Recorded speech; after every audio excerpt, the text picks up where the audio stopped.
Bienvenidos un día más al estanque de las carpas. Hoy estamos aquí con Zeph en el postpartido entre Casey contra Giants. As said, you were before with MCOY, now you're on the Casey side. How does it feel to don't have the crowd on you? You mean today? Yeah. Yeah, I want to see tomorrow because obviously today there was people supporting GIANTX, but tomorrow for sure everyone is going to support Koi. So I think it's going to be fun for us to be in that situation. You know? Okay. Also, what's the difference you see, the most big difference that you see when you're on stage, like in Berlin, than when you're here in this kind of events, even like in this time you don't have the crowd on your side? I mean, the first is like the setup. Right now we're not playing on the real. We're playing on Madrid server, you know. So there's a bit of lag and stuff like this. So it's like way more, old school in a way. Okay. And I think just the atmosphere, you know, like you can tell that the players are more stressed, the enemies are more stressed, everyone is making more mistakes. So I was just curious today how we were gonna react to this, and it looks like we did well, you know. So that's a very good sign. So it's normal to have like more mechanical mistakes when you're playing here on this kind of stage because of the latency? Like I think latency plus the fact that we are not used to the setup as well, and the fact that it's a crowd, like it's a lot of noise. So when people are cheering, you don't hear each other in the headphones, you know. So a lot of things like this can be a bit disturbing. But so far we've handled it pretty well, at least today, you know. So I was really proud of the boys. Okay, and also I noticed on the game 2, I think it was, you pick Rek'Sai. What do you see on this champ that makes it now playable? Because we've not seen them. We don't see it much, but it's always been a fine answer into Sion, because against Sion, as Rek'Sai, you have perma-push, you have engage, and that game I think they don't have like much engage, and their carries are very scared by Rek'Sai. You know, like Talia gets flanked, she dies. Nico gets flanked, she dies. It's not easy for them to deal with Rek'Sai, and their team comp only really works as well if their Sion is part of the team fight, because if Sion is not in front line, they just can't play the game. Yeah. And Rek'Sai does a really good job at asking Sion, like, if you group with your team, I'm going to take so much, so that we always have a strong top laner, right? So in that game, it looked like the best pick, I think. Okay. And also, we've seen on this last game, the cheesy pick of Karma meet GIANTX. What do you think about this pick? Honestly, they could have won the game. You know, I think if Aphelios gets some good fights where he doesn't get flanked or something like this, we had a lot of engage, right? So we have counterplay. But I think if they do a better job at peeling the Aphelios, we probably lose that game. You know. So it was for sure in game they could have won, I think. But you know, the Drake fight happened, and then from there it was really, really hard. And that's the kind of thing they need to avoid. Like they need to find the flanks. They need to have someone marking Kennen, and yeah.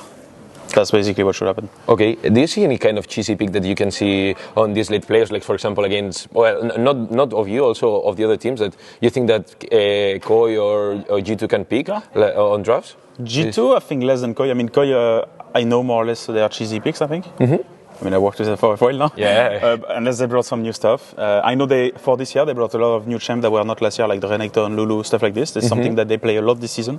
So it's something that to take in mind. But if I'm picking something blind pick and they play Vex top, you know, I know that what I'm going into is not like, I'm not surprised, you know. Okay. I just hope that this happens and we get to see, you know. Okay. Also, I said you were playing before with MCOY, now with Casey. What's the main difference you see when working with both organizations and also with teams, like regarding both sides? I mean, team-wise, I think Koi, the structure is way more set up, because obviously we are new staff with Repaired, right? So the structure with Louis, Tony, everyone knows their job, and I think it's easier for them to start playing, working on League of Legends directly. I think for us we have more setting up to do, making sure everything is correct. But I think in the other sense, I think our players are also very different players.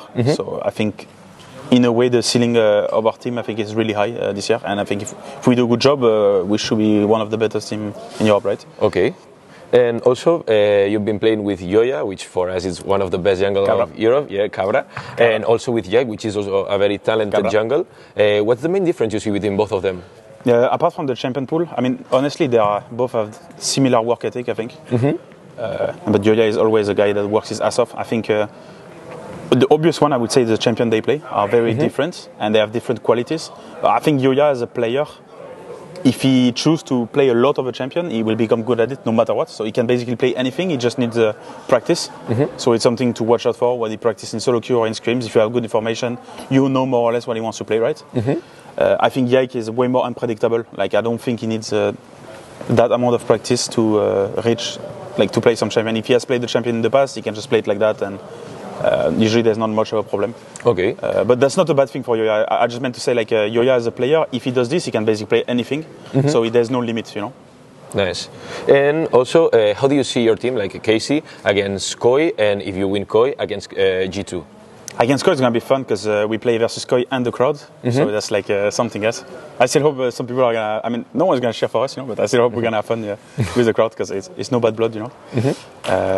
I think the Koi matchup, I think depends as well, like, honestly, how people wake up. And the draft, I think if we have similar draft or draft that we're happy with, we should be in a way better spot. And for when it comes to G2, to be honest, we haven't scrimmed them the entire season. So we're going to see. Like, I think in the beginning of the season when we used to play them, we were really confident. And I think the last time we played, we had really bad drafts, like that didn't look like us and they wanted.